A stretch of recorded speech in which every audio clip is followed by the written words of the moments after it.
dia, boa tarde, boa noite. Meu nome é Diobert e você está ouvindo o Nada Reservado. Seja muito bem-vindo, seja muito bem-vinda a um novo episódio de O Amor é um Jogo de Azar. Hoje eu trago uma história diferente de todas as que você já ouviu até aqui. Acho que vai ser uma história muito divertida, acho que vocês vão gostar do que tem aí nos próximos minutos. Hoje não precisa de fone de ouvido, pode colocar no último volume, porque o episódio tá delicioso de ouvir. Pega o seu café, pega o seu copo de coca, vem comigo ouvir Alexander Platz.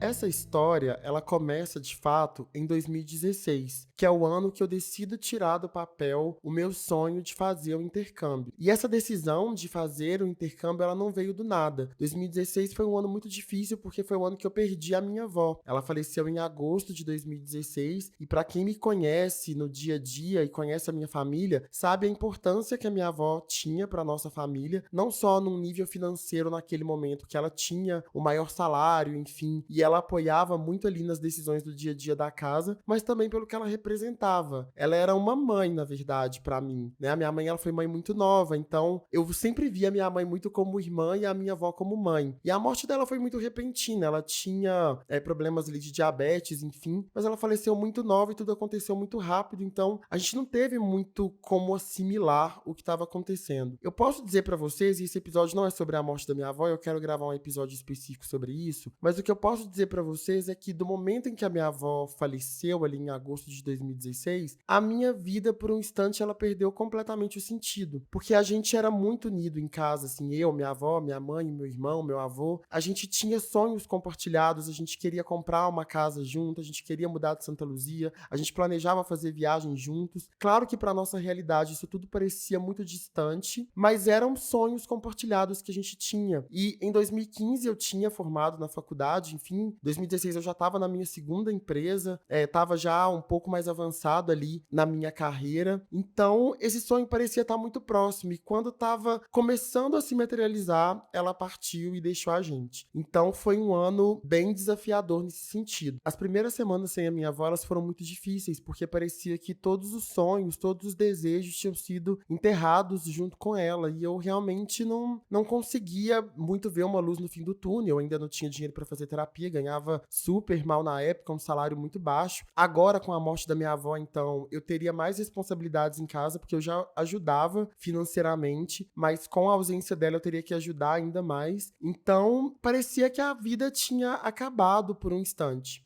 E eu lembro que eu assisti um TED Talks, eu não lembro exatamente qual que foi o título, mas alguns meses depois que ela faleceu, e a mulher, ela trouxe uma frase de Gandhi, em que ele falava que a vida dele era a mensagem, né? Parece que o contexto era que jornalistas cercaram ele numa viagem que ele fez e perguntaram pra ele: Gandhi, qual que é a sua mensagem pro mundo? E aí ele responde: a minha vida é a minha mensagem. E isso me tocou de uma forma muito profunda, porque parecia que naquele momento eu estava sendo convidado a escrever a minha mensagem e escrever uma mensagem pra minha avó, assim. Eu ia realmente abrir mão de todos os meus sonhos, ou eu ia viver de forma a honrar o legado que ela deixou e todos os sacrifícios que ela fez para eu ter chegado até aquele ponto. Eu decidi ficar com a segunda opção e realmente viver uma vida em que eu pudesse deixar essa mensagem para ela e que ela pudesse ficar orgulhosa de alguma forma de onde ela estivesse. E parte dessa mensagem passava por realizar sonhos que eu compartilhava com ela e compartilhava com pessoas próximas também. E foi assim que, sem muita grana no bolso e, na verdade, com zero condição de poder fazer esse movimento, eu decidi que eu ia tirar o meu intercâmbio do papel, que eu ia fazer essa tão falada viagem pelo mundo, né, mostrando pra mim mesmo que eu seria capaz, e também numa tentativa de honrar esse legado e de mostrar pra minha avó que os sonhos dela continuariam vivos em mim, no meu irmão e na minha mãe. Então teve um pouco dessa decisão poética por trás quando eu decidi fazer esse intercâmbio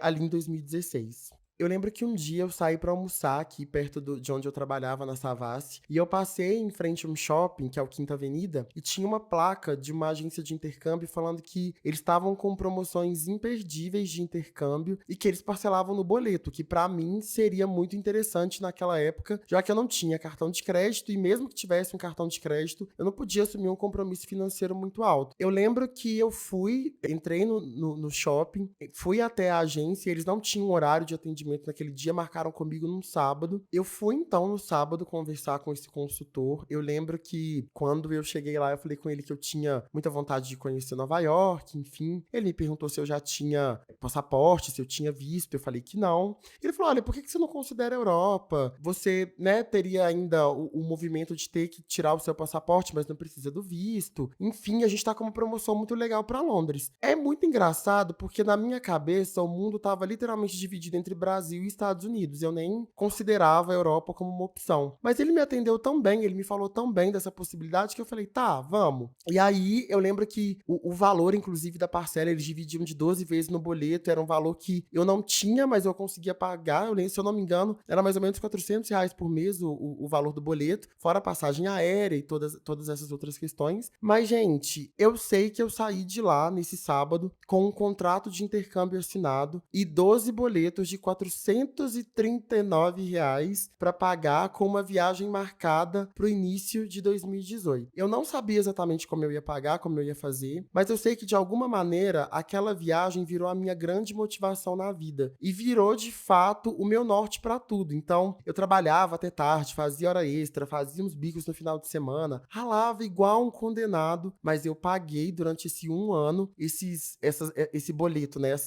Esse compromisso que eu tinha assumido ali. Eu sei que aos poucos esse sonho foi tomando forma e eu tive a ajuda de muitas pessoas. Eu tive a ajuda do meu amigo Elton, que me emprestou cartão de crédito para comprar passagem, porque eu de fato não tinha. Tive uma ajuda gigantesca do meu amigo Alan, que fez as orientações para embarque comigo e que me emprestou casacos que eu também não tinha. Tive um apoio fantástico do time que eu trabalhava, na empresa que eu trabalhava na época, que fizeram para mim meio que uma despedida, assim, sabe? Como se eu tivesse indo fazer um intercâmbio de um ano. E aí fizeram cartazes, enfim. Eu acho que eu até tenho guardado ainda um pouco desses cartazes, porque esse sonho, ele começou a ser um sonho das pessoas que estavam ao meu redor também, né? Todo mundo tava vendo que aquilo realmente tava me dando muita motivação e as pessoas abraçaram. Então, foi uma viagem que eu fiz, eu paguei, sim, mas eu tive muita ajuda das pessoas em me fazerem acreditar que aquilo seria possível. E aí, no dia 28 de fevereiro de 2018, eu embarquei para Londres e aí começa, de fato, essa história de amor, né, gente? Um ponto importante de mencionar sobre esse intercâmbio também é que a escolha de Londres, ela aconteceu principalmente pela possibilidade de viajar também para outros lugares no final de semana. Então eu lembro que eu me organizei para estar um final de semana em Paris e outro final de semana em Berlim. Eu nem sabia, se você me perguntar por que você escolheu Berlim, não sei, gente. Eu lembro que quando eu tava olhando as possibilidades ali de lugares para conhecer, eu senti uma coisa, sabe? Eu ia passando ali pelos países próximos, enfim, pelos valores das passagens, e algo me disse do nada que eu precisava ir para Berlim. Eu nunca fui um grande amante da Alemanha, enfim, não tem nenhuma explicação de sonho, de desejo, mas algo me disse que eu deveria ir e eu comprei a passagem. Morrendo de medo, né? Porque vamos lá, uma pessoa preta em Berlim, na Alemanha, não parece uma boa ideia quando você não foi e não conhece a história da cidade. Mas eu decidi, de coração aberto, comprei a passagem. Eu lembro que eu organizei da seguinte forma: eu chegava, na primeira semana não ia viajar para lugar nenhum, ia ficar em Londres mesmo. Na segunda semana eu ia para Paris. Na terceira semana eu ia para Berlim no final de semana, né? Sempre os finais de semana. E no quarto final de semana eu também decidi não ir para canto nenhum, porque já ia ficar muito próximo da data de volta para o Brasil. Gente, eu poderia ficar horas aqui falando, inclusive, sobre como foi legal chegar na Europa, sobre os desafios, enfim, mas eu acho que isso tudo cabe num outro episódio. Vamos pular direto pra ida para Berlim. Eu já tava em Londres há 3 semanas, o inglês já tava tinindo, o Grindr já tava cantando, minha autoestima já tava no teto, porque, honestamente, se os homens brasileiros não me valorizaram até aquele momento, os europeus, pelo amor de Deus, a demanda era gigantesca. Eu precisava, inclusive, fazer uma escala de atendimento, porque eu não conseguia atender todo mundo, não tinha energia. E eu ia pra zona 1, zona 2, zona 3, zona 4, zona 5, zona 6. Eu andava aquela cidade como se eu tivesse em Santa Luzia, com o meu aplicativo do Seatmapper no celular, qualquer lugar, meu amor, não tinha lugar que a gente não ia, sabe? Foi realmente avassalador esses 30 dias de Europa. E eu sempre conto isso de uma forma engraçada, porque é muito cômico, porém trágico você pensar que você começou a construir algum tipo de autoestima na terra dos colonizadores, né? Mas infelizmente, no meu caso, foi o que aconteceu. Eu acho que todas as vezes que eu fui para Europa foram as vezes que eu me senti mais bonito e mais desejado nesse intervalo aí até 2020, sabe? Foi uma coisa bem avassaladora. E em Berlim não foi diferente. Eu lembro de chegar, eu tinha basicamente 72 horas na cidade, então eu já tinha uma lista dos lugares que eu queria visitar, eu já tinha uma programação, mas óbvio, como todo bom gay, eu já tava ali também com o Grindr ligado, porque como que eu fazia? Eu saía dando volta pela cidade, eu ia atualizando ali o Grindr free, né, amores, né, Grindr pago, então eu sempre dava uma volta assim pela cidade pra ver o que eu conseguia arrumar, começava a conversar com as pessoas, porque europeu não é igual brasileiro, mano. Amor europeu, você começa a conversar e aí às vezes você dá sorte de ter um negócio mais rápido ali, mas no geral tem que conversar, tem que não sei o que, tem que encontrar numa praça. Aí que você vai resolver sua vida, entendeu? E eu já sabia disso, eu já tava ali no continente há 3 semanas, eu já não era boba. Então comecei, eu ia pra um museu, ia pra um lugar, enfim, eu já abri o Grindr e começava ali a favoritar e conversar com a galera. E foi assim, numa dessas conversas, dessas idas e vindas, que eu conheci o Coringa, que é o homem do episódio de hoje. Coringa eu conheci, inclusive, a caminho da Alexanderplatz, que é uma praça que tem lá em Berlim. Tem alguns trailers, assim, com comida. No final de semana, às vezes, tem uma musiquinha rolando. Tem o trem, assim. É uma praça bem badalada, sabe? É uma praça bem conhecida. É um ponto turístico lá na cidade. Inclusive, em épocas de verão, fica muito cheio, porque a galera vai fazer coisas ao ar livre e tal. E eu tava lá na Alexanderplatz, eu acho que eu saí pra comer, alguma coisa assim. E aí, tava lá a foto do Coringa. O que me surpreendeu no perfil dele, inclusive, foi que ele tinha foto de rosto, que, né, não deveria ser uma grande surpresa. Mas naquela região que eu tava ali, a galera tava numa vibe meio a galera aqui do bairro que eu moro hoje, que é só pescoço pra baixo. Eu não vou negar que eu também tenho essa vibe. Eu sou a pessoa do pescoço pra baixo no Grindr. Preciso melhorar isso. Mas ele tava lá com a foto dele de perfil, que era quase uma foto 3x4, inclusive. Ele era um homem branco, cabelo longo, olho claro, aparentava ter mais ou menos uns 38, 40, embora no perfil dele tivesse 34, eu truco que essa seja a idade verdadeira. Se é, ele de fato já estava precisando passar um rinil, alguma coisa assim, porque aparentava ter um pouco mais, 1,95 de altura, morava sozinho, deixava ali na descrição do perfil que não queria sexo imediatamente, que ele estava afim de ter um date, enfim, de conhecer a pessoa, trocar uma ideia. E eu falei, por que não, né? Eu já tava nessa vibe ali mesmo de ter date, enfim. E aí eu pensei, vou mandar um tap pra ele aqui, vamos ver se ele me dá moral. E, gente, sem brincadeira, em menos de 30 segundos, ele já tinha mandado um hi em Lorena pra mim, já tava querendo saber de onde eu era, o que eu fazia, enfim. E a gente começou a conversar, isso deveria ser mais ou menos ali umas 4, 5 horas da tarde. Ele falou que tava trabalhando, tava resolvendo umas coisas do trabalho, mas que animava a encontrar mais tarde. Eu falei com ele que ótimo, excelente, porque eu também tinha outras programações, tinham coisas que eu queria ver na cidade ainda. Então a gente combinou de encontrar mais ou menos entre 8h30 e 9 horas, o que pra mim é sempre o desafio, né? A coisa de cumprir o horário, mas lá você tem que cumprir o horário, porque se a pessoa fala com você 8h30, se você chegar 8h35, ela já tá emputecida. Então eu me organizei pra voltar pro hostel um pouco antes, tomar um banho, ficar bela, e aí a gente marcar e ver onde é que a gente ia encontrar, que a gente não tinha definido se a gente ia sair pra comer alguma coisa, se encontrar na casa dele. Eu deduzi que a gente não encontraria na casa dele, porque ele deixou muito nítido que ele queria ter um date, então eu não imaginei que ele fosse me chamar pro abatedouro já logo de cara. Então a gente parou de conversar, eu fui fazer as coisas que eu tinha que fazer, me organizando pra não atrasar, porque Europa não é Brasil, né? A galera lá realmente cumpre muito o horário. Então eu pensei, se eu marquei com ele por volta de umas 8h30, 9, eu preciso chegar no hostel 7, até porque eu tava num quarto com 45 pessoas, né, amores? Brasileiro, pagando em euro, a gente tem que economizar. Então eu pego um quarto num hostel com a maior quantidade de pessoas pra economizar, mas tem o lado ruim de que você vai dividir um banheiro com 45 pessoas. E esse horário, né, né, 7, 7h30, normalmente é um horário de pico. As pessoas rodaram o dia todo, tá tudo suado, fedendo, quer todo mundo tomar banho pra se preparar pra sair de noite. Então eu já sabendo disso, falei, deixa eu correr, porque aí eu sou pelo menos o 15º ali na fila, consigo tomar meu banho, chego cheirosinha, 8h30, 9 horas eu tô pronto pra encontrar com esse boy. E aí, pra minha surpresa, quando eu chego no hostel, o que acontece? O aquecedor não tá funcionando. E essa época que eu viajei pra lá, se eu não me engano, março ali é outono, inverno, é uma estação fria. Não é uma estação quente, isso que importa. Eu não sei se é outono, se é inverno, eu só sei te dizer que não é uma estação quente e que eu não ia me enfiar debaixo de uma água a -3, -4 graus. Se é que é possível, né? Que tem o ponto de condensação da água, enfim. Eu não ia passar frio. Ponto é esse, eu não queria passar frio. E aí eu falei,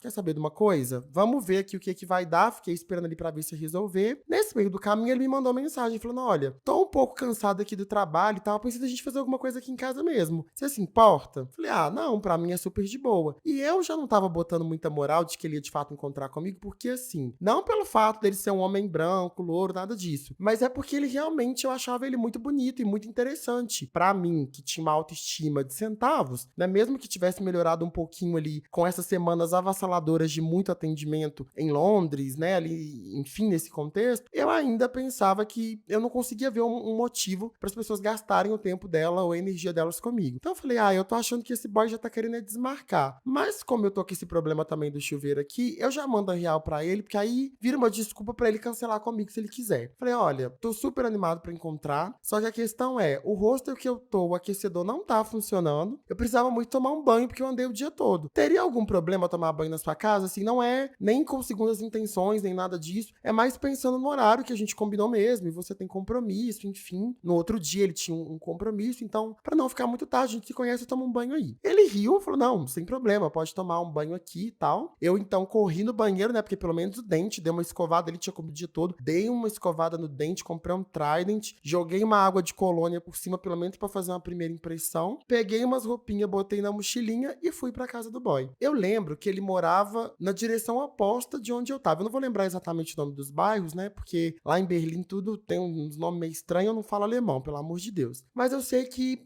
fui caminhando tranquilo, enfim, peguei o transporte pra chegar até na casa dele, foi tudo super legal. E aí, gente, eu lembro que quando eu cheguei na frente do prédio, sabe aqueles lofts que a gente vê nos filmes americanos, assim, daquela galera que é artista e tem aqueles lofts gigantescos com janelão, é aquele prédio com uma fachada super cool e tal, embora combinando com a arquitetura da cidade, assim, não era nada muito disruptivo, mas tinha uma vibe diferente, sabe? Porta de madeira, assim, um portão grandão de madeira, uma coisa linda, lindíssima. E aí, eu já fiquei assim, eu acho que esse boy, eu acho que ele é interessante. Toquei lá o número do apartamento, que se eu não me engano era 20E o nome do apartamento, era um negócio assim, eu guardo o número desse apartamento na minha cabeça. Ele abriu e aí eu fui subindo assim, e aí a entrada do prédio, você via que era um prédio bem antigo, com uma escada de madeira assim, que levava para os outros andares, aquele chão tipo tabuleiro de xadrez, sabe? Quadriculado, assim, preto e branco. Uma coisa mais linda. Eu acho que eu não tô conseguindo descrever bem, mas era bonito. Eu sei que falando assim parece super barango, mas não era barango, gente. Era lindo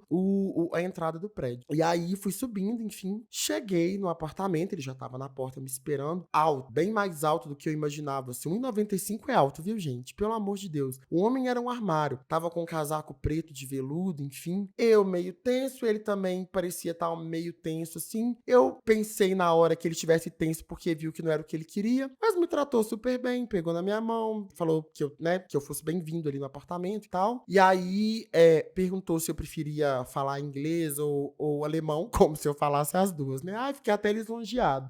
Mas eu falei, não, vamos no inglês mesmo, porque eu não sou bom no alemão. E aí, ele me perguntou se eu queria beber alguma coisa, me ofereceu uma água, eu aceitei. E aí, ele perguntou há quanto tempo eu tava nessa viagem, né? Se eu tava em Berlim há muito tempo e tal, enfim. Eu sei que a gente ficou nesse small talk e eu ali um pouco tenso, né? Precisava tomar um banho. Mas, gente, o que eu tenho pra dizer pra vocês é que o ambiente, assim, a sala, tava com uma meia luz, tava tocando um disco, porque ele tinha uma vitrola, eu não sei que artista que ele tava tocando, uns quadros, umas plantas, um apartamento muito bonito, um homem culto, entendeu? Um homem que você não encontra em Santa Luzia, que eu nunca encontrei na minha vida. Aí eu sei que enquanto a gente ficou nessa conversa aí por mais ou menos uns 10 ou uns 15 minutos, do nada ele tomou a iniciativa de me beijar. Eu fiquei muito surpreso, ainda bem que eu não tinha comido nada no caminho pra casa dele, tinha escovado o dente, tava bonitinha, tava fresca, a face estava fresca. E aí ele me beijou, gente, sem brincadeira, assim. Eu tô aqui com o olho fechado, revivendo esse momento, e eu acho que foram uma das cenas de beijo mais lindas que eu já tive na minha vida, porque parecia que eu tava num filme de verdade. Era a música tocando, era a iluminação, era ele passando a mão pelo meu corpo de uma forma muito respeitosa. Ele passava a mão no meu rosto, ele falava que eu era lindo e eu ficava, gente, esse homem precisa de óculos. Eu acho que ele não tá, sabe? Eu acho que ele tá drogado, né? Berlim tem a coisa da droga, talvez esse homem esteja high by the beach aqui e eu não tô entendendo. Mas ele me envolveu de uma maneira, ele me deixou tão confortável e tava tudo tão gostoso, tava tão maravilhoso que, gente, a gente acabou transando sem eu tomar banho mesmo. Eu vou te falar que eu não sei como, eu não sei exatamente como aconteceu, eu sei que minutos depois de estar beijando ele ali, eu me vi completamente sem roupa e ele também. Eu não vou ficar aqui dando detalhes do corpo do homem, eu sei que você quer saber, mas eu só posso te dizer que os alemães, meu amor, você pode ir tranquila. Você vai tranquila se você tiver essa oportunidade, você se entrega porque eles entregam absolutamente tudo. E assim, tinha uma química entre a gente, sabe? Não era só a coisa dele de fato ser um homem bonito, atraente, enfim, mas ele sabia operar, ele sabia o que ele estava fazendo, foi muito interessante. A gente deve ter transado ali por umas 2 horas e meia, não vou negar, foi um negócio muito bom. E eu lembro que quando a gente terminou, a gente foi tomar banho junto assim, e ele tinha uma fucking banheira, gente, no apartamento. E aí a gente ficou junto na banheira, enfim, ele pegou um vinhozinho branco pra gente tomar, ficou me falando da vida dele. Eu muito surpreso, inclusive, com o nível adquirido do meu inglês de 3 semanas de Londres, mais uma vida inteira de Madonna e Britney Spears, porque tava fluindo assim, sabe? Conjugando os verbos no tempo certo, fazendo piada, tava uma coisa incrível. E a gente ficou ali conversando, ele me perguntou sobre mim, eu também perguntei algumas coisas sobre ele me revelou que ele era, inclusive, produtor de cinema, ele tinha uma produtora de filmes independentes, estava começando aquele negócio, esse negócio naquele ano, estava, inclusive, muito preocupado, enfim, porque ele estava abrindo mão de uma carreira numa produtora maior, tinha participado, inclusive, do Festival de Cannes, eu tava muito chique, gente, eu tava chiquérrima, e aí, enfim, eu sei que quanto mais ele falava, quanto mais o Coringa falava, mais interessante ele ficava, e essa é definitivamente um top 3 melhores noites, melhores dates que eu já tive com alguém. Na hora que a gente saiu do banho, né, eu pensei que ele, né, terminou o que tinha que fazer, vambora. Mas aí ele me convida pra dormir com ele, pra gente dormir junto naquele dia. Eu, obviamente, aceitei. A gente foi pra cama, ainda ficou conversando um tempo, enfim. E eu lembro que eu falei com ele que, como já tinha muito tempo, né, que eu tava viajando, assim, 3 semanas fora do Brasil, eu tava com muita saudade da comida do Brasil, do café do Brasil, enfim, dos sabores do Brasil em si. E aí ele riu um pouco, me falou um pouco da culinária lá, alemã também, me deu umas dicas de uns lugares pra poder ir naquele período que eu tivesse lá. Ele foi super, super legal. No outro dia, quando eu acordei, gente, eu era um homem completamente diferente do que eu tinha sido até ali. Eu lembro que quando eu fui no banheiro e eu olhei o meu rosto no espelho, parecia que eu era outra pessoa. Eu tava lindo, a minha pele tava ótima. E não é aquela coisa da pele ótima porque teve uma boa noite de sexo, não. Era uma pele ótima porque eu tava brilhando, eu tava me sentindo bonito, eu tava me sentindo interessante. Porque para além da gente ter tido um sexo muito bom e uma química muito boa, eu sentia que ele realmente estava interessado em mim, nas minhas histórias, no que eu fazia, na minha vida, enfim. Parecia que até a maneira como eu respirava era interessante, assim, a maneira como ele me olhava me fazia me sentir dessa forma. E isso foi definitivamente uma experiência transformadora na minha vida nesse sentido. Então a gente levantou, eu fui lavar o rosto, ele também lavou o rosto, a gente ficou mais um tempinho ali na cama conversando e ele falou comigo, né, que ele teria o compromisso mais tarde, mas que se eu quisesse a gente podia tomar café da manhã junto. Eu fiquei preocupado com esse convite de tomar café da manhã porque o homem parecia ser finíssimo com tudo que ele tinha trazido até ali e eu era só uma gayzinha brasileira com 10 euros no bolso para passar o resto daquele dia. Então fiquei preocupado com o que ele pudesse propor e também não ia ser petulante a ponto de esperar que ele pagasse, né? Não tava nem no meu radar que isso pudesse acontecer, mas ele fez o convite de uma forma tão fofa e eu realmente queria passar o tempo que eu pudesse passar ali junto com ele, que a gente decidiu tomar café junto então. Então aí eu arrumei, troquei de roupa e a gente foi caminhando para essa cafeteria. E aí enquanto a gente foi andando no bairro, ele me contou um pouco da história do bairro, um pouco da história da família dele, me contou que na verdade ele era belga, ele tinha nascido na Bélgica, enfim, foi criado lá, mas aí mudou para Berlim a trabalho, enfim, parece que a cena artística em Berlim é bem forte, assim, principalmente para filme independente, então fez sentido ele mudar, ele já morava ali há algum tempo, já tinha viajado para algumas outras partes do mundo, enfim. A história dele era muito interessante, mas o que eu acho muito legal é que em nenhum momento o assunto era 100% sobre ele. Quando ele sentia que, sei lá, ele tava há 3, 4 minutos falando dele, ele automaticamente perguntava de mim, da minha família, enfim. Então isso também me dava essa sensação de que ele se importava comigo, sabe? De que se importava com a minha história também. E a gente parou numa cafeteria que eu vi, assim, pela galera que tava sentada, copinho de jogo americano, a galera tomando ali um café com leite e tal. Eu falei, gente, que coisa, né? Tá me remetendo um pouco cafeteria do centro, assim, de BH, que não é aquela cafeteria que tem xícara de cerâmica, aquela coisa toda, mas é aquela cafeteria raiz, sabe? E aí ele falou, eu queria te fazer essa surpresa, porque você comentou ontem que tava com saudade da comida do Brasil, essa cafeteria é de brasileiros, eles moram aqui já tem algum tempo, inclusive eu gosto bastante do café aqui, enfim. Gente, eu vou falar pra vocês, assim, não tinha mais grau de perfeição pra ele alcançar nessas quase 13 horas que a gente passou junto, porque ele lembrou de algo que eu falei, entre as várias coisas que eu falei, quem me conhece sabe que eu falo pra caramba, e falo em qualquer idioma, dou um jeito, se eu não conseguir me comunicar naquela língua, eu faço mímica, mas não deixo de falar.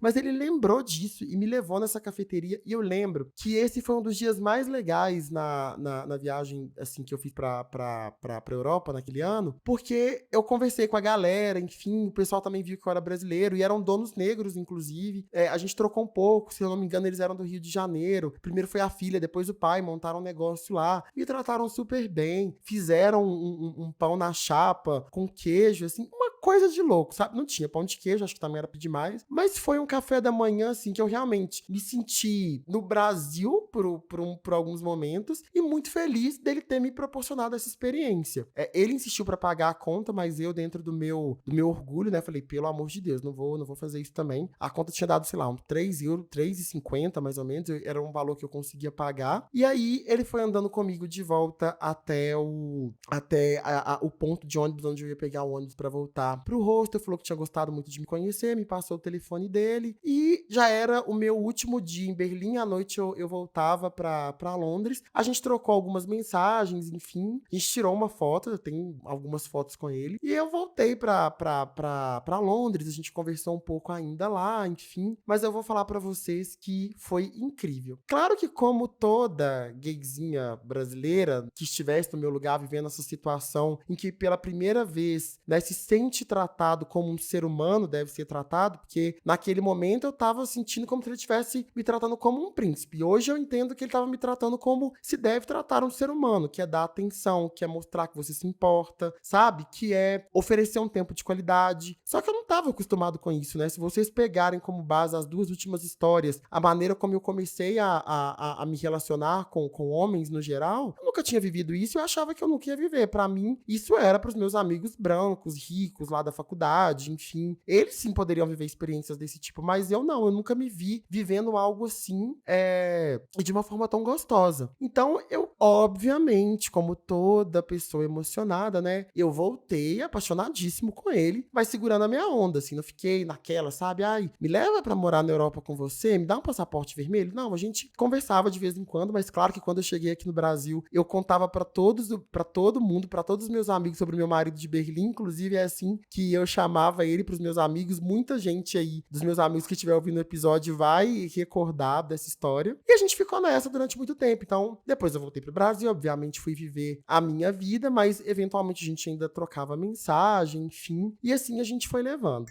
Eu só sei que eu voltei dessa viagem, gente, viciado em viajar. E pra mim a vida só era possível viajando pra Europa. Então eu lembro que quando eu desembarquei aqui, eu falei, olha, vamos voltar pro modo contenção de gasto que a gente vai voltar pra Europa no ano que vem. Não pra ver ele, não era essa a minha expectativa, mas de alguma forma esse intercâmbio, ele me ensinou muitas coisas. Primeiro, ele me mostrou que eu dava conta de cuidar de mim mesmo num ambiente em que eu não conhecia ninguém, que eu tinha uma capacidade incrível possível de aprender rápido, de fazer novos amigos e de criar raízes em outros lugares. Mas acima de tudo, e eu sei que é muito irônico, né? Eu já falei isso no início do episódio, essa minha viagem para a Europa, ela me apresentou pela primeira vez uma versão de mim que tinha um pouquinho de autoestima. Uma versão de mim que se sentia bonita, uma versão de mim que se sentia interessante, que se sentia alguém que as pessoas de fato gostariam de investir o tempo delas. E eu achava que só era possível viver isso lá, que não era uma coisa que eu ia conseguir viver aqui, que eu precisava me esforçar, enfim, para voltar, para ter mais 30 dias ali de muita alegria,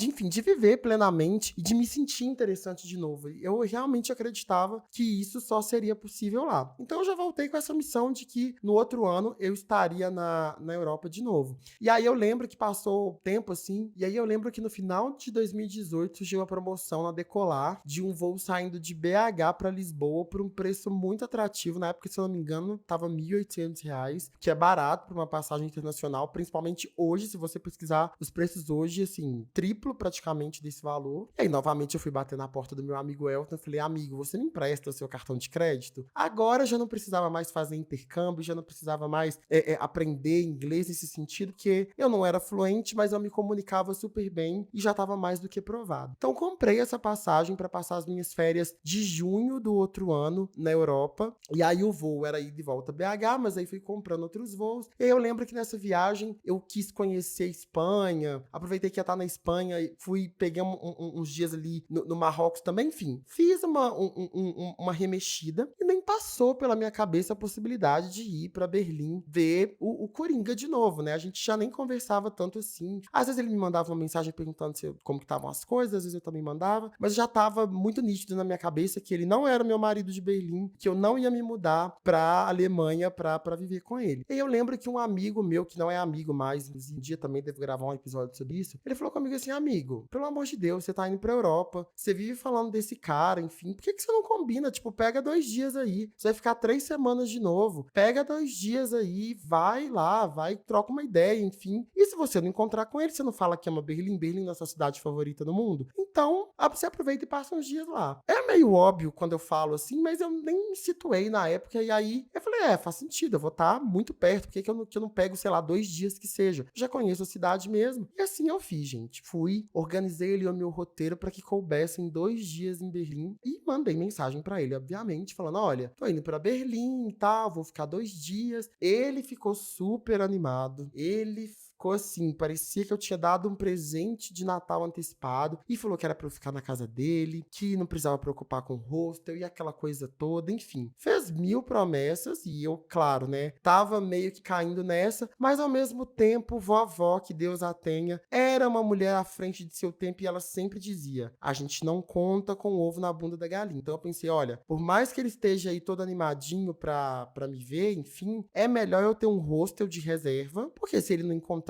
se os planos mudarem, ou se, sei lá, eu conhecer alguém no meio do caminho, eu tenho um lugar pra ficar, e aí, independente, né, enfim, se os planos mudarem, eu tenho essa garantia aí. E aí, beleza, né, mais uma vez, mais um ano trabalhando igual uma galinha, sem sair no final de semana, sem comprar roupa, sem cortar cabelo, sem fazer nada. Quem me conheceu nessa fase em que eu tava viciado em viver e que achava que a vida só era possível na Europa, sabe que eu só vivia pra viajar. Eu literalmente voltava de uma viagem já comprando passagem para outra, e isso era a única motivação que eu tinha. Hoje eu sei que tem outras coisas por trás disso também, talvez eu fale sobre isso aqui no podcast, mas na época para mim era isso, assim, eu tinha encontrado o sentido da vida e o sentido da vida tava lá na terra dos colonizadores. Quando foi chegando mais perto da viagem, ele confirmou comigo a data que eu tava indo, enfim, então aí me deu mais fé ainda, falei, não, ele realmente tá disposto a encontrar, ele falou que ia me buscar no aeroporto, enfim, que eu não precisava me preocupar com nada, e beleza, né, gente, assim, obviamente que eu tava acreditando nisso, porque eu ainda era uma gayzinha bem iludida, mas sem nunca abrir mão do ensinamento de vovó. Eu sei que chegou a data da viagem, eu fui pros meus primeiros destinos, aí eu lembro que eu chegava em Lisboa, depois ia pra Roma, e acho que depois de Roma eu ia pra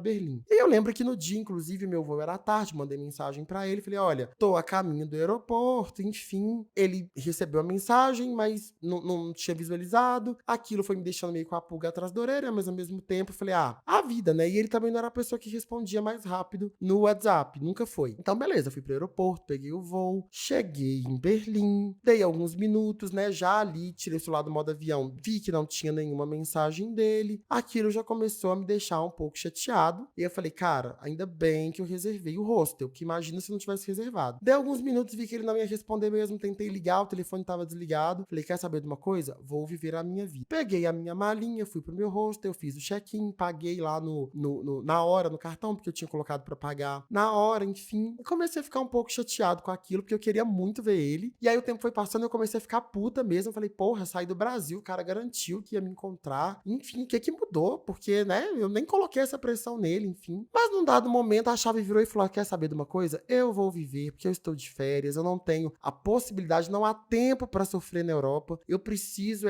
abrir o Grindr aqui, encontrar o próximo boy e viver a minha vida. E assim aconteceu, gente. Como eu posso dizer pra você, sem falsa modéstia, que a minha agenda de atendimento na Europa, ela sempre foi muito consistente e eu nunca tive muito esse problema de ficar com horário vago, não. Então, chegou lá, fiquei um tempo rodando ali de novo pela cidade, enfim. Comecei a conversar com outro boy que chama Ben, um fofo. Converso com ele até hoje também. Muito fofo. E aí eu lembro que ele me chamou pra ter um date, inclusive ele me levou num rolê lá, que é um aeroporto desativado da Segunda Guerra Mundial, que virou parque, e é um rolê fantástico. E aí, nessa época que eu fui, já tava meio que início do verão, então a gente já não precisava mais de tanto casaco, o sol se pondo assim, que rolê maravilhoso. Tive o date com esse Ben, foi ótimo, eu tenho o telefone dele até hoje, a gente conversa. Esse sim é consistente, vive me mandando mensagem, inclusive. Muito legal, um pouco mais velho também, acho que esse ano, acho que ele fez 44 ou 45, não sei, mas ótimo, ótimo, ótimo, ótimo. Eu sei que beleza, fui dormir na casa do Ben, então nesse dia fiquei puto, gente, mas muito puto. Não tava tão puto porque eu tinha ainda, né, tido um date legal, tinha conhecido alguém legal, mas tipo, poxa, como é que o cara some 24 horas antes de eu ir viajar? Ele tinha falado que eu podia ficar na casa dele, confusão, enfim. Eu sei, gente, que no outro dia, quando eu acordei, meu telefone parecia que tinha morrido alguém. Várias mensagens do Coringa, pedindo desculpa, falando que teve um problema familiar e que também era aniversário dele, ele tava recebendo algumas pessoas e que ele tinha se perdido com relação à data. Tinha sim. Enfim, fingi que engoli essa, também tava bem, tinha transado horrores na noite anterior, enfim. Peguei o celular, então, respondi a mensagem, falei que tava bem, que tava tudo certo, que ainda bem que eu tinha reservado um hostel, porque de fato eu tava contando que eu poderia ficar na casa dele, ele tinha me garantido isso, tinha me garantido que ia me buscar no aeroporto, e que bom que eu consegui resolver de outra forma, mas que tinha sido muito paia da parte dele, isso que tinha rolado e que eu tinha ficado chateado. Ele falou que queria me encontrar, enfim, queria me pedir desculpa, falou que não era pra eu ir embora sem falar com ele, que ele tava muito mal, que ele sabe que ele foi irresponsável, enfim. Fez o diabo e me convenceu, e vamos combinar que não é muito fácil, na verdade, não é muito difícil me convencer, né? Até porque eu tô acostumado com um homem tão bosta, as coisas que já aconteceram comigo foram tão pesadas, que sério, ele literalmente não me buscar no aeroporto e me deixar sem resposta por 24 horas, me pareceu bem razoável. Então eu resolvi desculpar ele, fui embora da casa do Ben, agradeci pela noite ótima que a gente teve, peguei o contato dele também, que eu não sou boba, e aí já saí da casa de um indo pra casa do outro. Cheguei lá, gente, sem brincadeira, na hora que eu olhei na cara dele, ele tava tão bonito, tinha cortado o cabelo, tava com um corte assim, mais homem de negócio, sabe? A pele tava mais bonita, não sei, acho que o verão também faz isso com as pessoas, né? Eu sei que na hora que eu vi ele na minha frente, eu já cheguei beijando, eu já cheguei mostrando que tava tudo bem, e aí, obviamente, né, a gente transou naquela tarde de sábado, era um sábado, era aniversário dele também, e aí ele recebeu alguns amigos, enfim, e de novo, me perguntou como é que tava a vida aqui no Brasil, e aí começou, né, naquela ilusão que o homem europeu adora fazer com as mulheres latino-americanas, que é, eu vou pro Brasil, não, vamos combinar, agora eu que tenho que ir pro Brasil te ver, enfim, nossa, que legal que você tá aqui, você tá bonito, e eu tava com o cabelo, assim, black na época, sabe, muito bem cuidado, inclusive, tava lindo, lindo, lindo, tava me sentindo lindo, e foi uma tarde muito legal, a gente passou o resto daquela tarde ali juntos, ele ia receber os amigos, até me convidou pra ir no rolê do aniversário e tal, mas eu também entendi que não era muito a vibe, porque eu não conhecia ninguém, não sabia a língua que o povo falava, e aí a gente sabe, né, às vezes a pessoa também tá te convidando por educação, enfim, eu sei que eu senti dentro de mim que não era uma boa ideia ir nesse aniversário, mas eu saí ali de Berlim, dessa viagem, com as coisas bem resolvidas com ele, enfim, tendo desculpado, e a vida seguiu. Continuei a viagem, a gente continuou conversando ainda por um tempo, mas foi passando, a gente foi perdendo um pouco do contato. Eu lembro que, sei lá, lá. A gente conversou um pouco ainda em 2019. 2020 eu fui de novo pra Europa e, gente, não é que eu sou milionária, tá? Eu só era irresponsável mesmo. Graças a Deus tinha o cartão da minha amiga que, assim, ela não se importava, eu parcelava em longas e suaves prestações, então tudo seguia bonitinho, mas nessa terceira vez que eu tava indo, falei, poxa, né, não vou ir atrás do cara de novo. Já tem outros lugares pra conhecer, enfim, não vou cair nesse rolê de ir, não. Deixei a critério dele me encontrar em qualquer outro país que eu estivesse, mas ele também trouxe que a agenda dele tava complicada, enfim. Então, em 2020, a gente meio que começou a perder o contato ali, e aí a vida seguiu, não falamos mais. Se você pensa que a história termina aqui, você está enganado, porque em 2022, mais ou menos ali por junho, julho, ele me manda mensagem, do nada, nem lembrava quem ele era. E aí ele me manda mensagem, naquela coisa comendo pelas beiradas, perguntando como que estavam as coisas, como que estava a vida, e anuncia que está vindo pro Brasil. Gente, o meu coração, ele parou de bater. Porque eu falei, gente, é agora, ele vai vir pro Brasil. Ele falou que ia ficar, inclusive, alguns meses aqui e tal, e que queria me ver, e aquela coisa toda. Eu falei, meu pai do céu, ele vem pro Brasil agora, eu vou mostrar pra ele o que a mineira tem, e agora a gente vai casar, porque é assim, né? A Libriana, ela tá sempre disposta a casar. Eu tô sempre disposta a casar, e se ele tava vindo pra conhecer o meu país, meu amor, eu ia mostrar pra ele que aqui nós somos calorosos, que a comida do Brasil é a melhor que tem, e eu ia descolar o meu passaporte vermelho. Enquanto ele tava lá fazendo o pitch inicial da vida dele, contando como estavam as coisas nesses anos, principalmente pós-pandemia, ele me conta que estava, sim, vindo pro Brasil. Perguntei o propósito da viagem, e aí ele me conta que durante a pandemia, ele conheceu um boy brasileiro chamado Paulo, que eles estavam juntos há mais ou menos um ano, que ele queria me apresentar ao boy. Gente, vocês acreditam que ele me propôs uma homenagem com ele e o boy dele? Pelo amor de Deus. E assim, honestamente, eu sou muito mais bonita do que o boy que ele resolveu namorar, tá? Não entendo até hoje o que ele viu no querido, mas enfim, o que importa é que eles estão bem, estão juntos. E aí tava me contando da viagem deles, que ele tava vindo aqui, inclusive, conhecer a família desse boy, eles iam ficar um tempo em Trancoso. Olha que absurdo, era pra eu ter ido pra Trancoso com ele, não era pro boy ir pra Trancoso.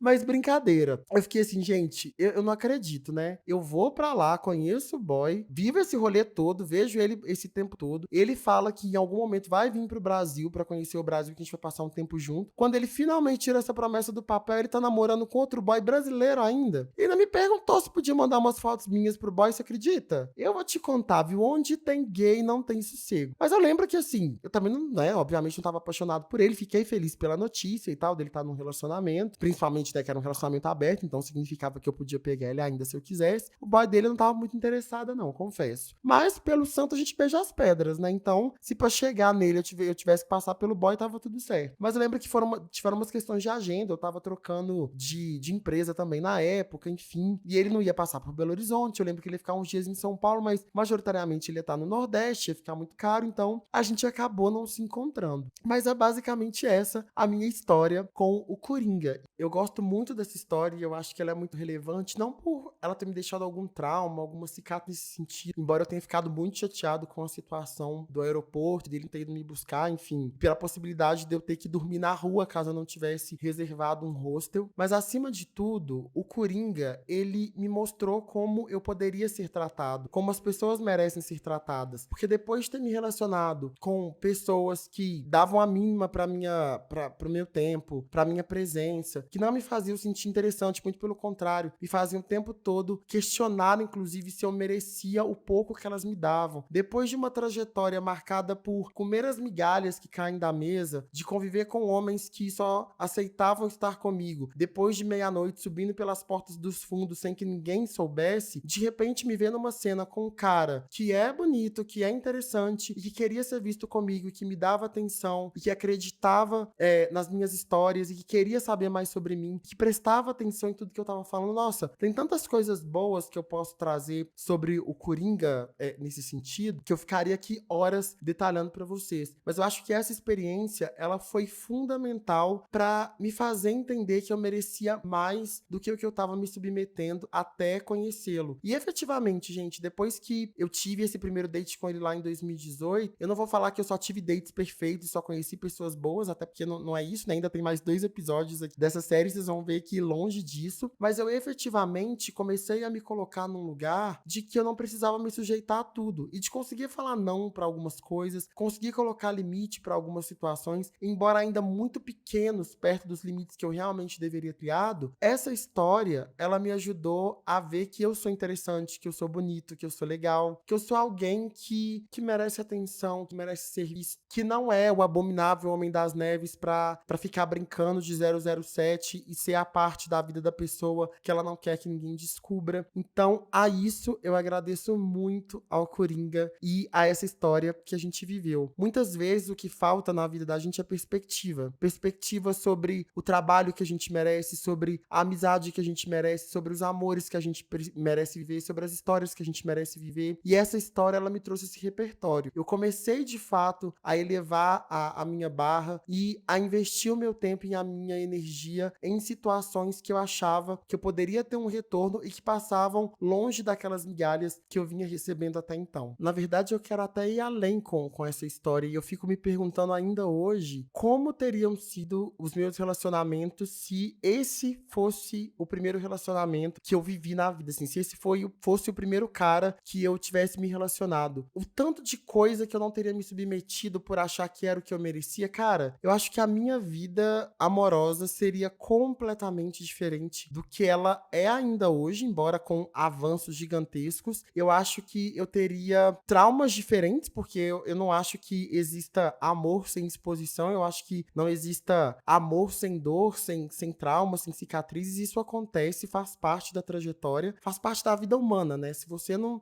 tem trauma, se você não tem cicatriz, ou você não se analisa, ou você não tá vivendo, porque a experiência de viver, ela efetivamente é dolorosa. Mas eu tenho certeza que seriam histórias muito diferentes. Eu quero finalizar esse episódio lembrando de uma música da Pink que eu gosto muito, que eu sempre lembro do Coringa quando eu escuto, que chama The One That Got Away. E nessa música ela fala que sempre vai ter um cara que fica por uma noite, mas que transforma completamente a sua vida e a sua perspectiva. E tem uma parte muito fofa na música que ela fala que numa esquina fechada no coração dela, ela sempre vai ver o rosto desse cara. Ela sempre vai ver o rosto desse cara que ficou por uma noite, mas que fez ela se sentir a mulher mais incrível do mundo durante aquela noite. E o mesmo eu digo pra você, Coringa. Numa esquina fechada do meu coração, eu sempre vejo seu rosto e com certeza, na próxima vida, você é o cara que eu vou procurar primeiro. E é só isso tudo, galera. Eu espero que vocês tenham gostado desse episódio, que vocês tenham gostado de conhecer um pouquinho da história do Coringa, dessa aventura incrível que eu vivi em Berlim. Semana que vem eu tô de volta com um novo episódio e espero ver todos vocês aqui. Muito obrigado por ouvirem os episódios. Eu tô amando ver ali, atualizar as estatísticas do podcast e ver que tem cada vez mais pessoas engajadas aqui e ouvindo os episódios até o final. Significa muito pra quem tá criando conteúdo, porque a gente sempre fica na dúvida de se alguém realmente vai prestar atenção, se vai fazer sentido pra alguém. E eu sinto pela recepção de vocês que tá fazendo sentido. Tô adorando gravar essas histórias. E é isso. Vejo vocês aqui, ou melhor, falo com vocês aqui na semana que vem. Até mais!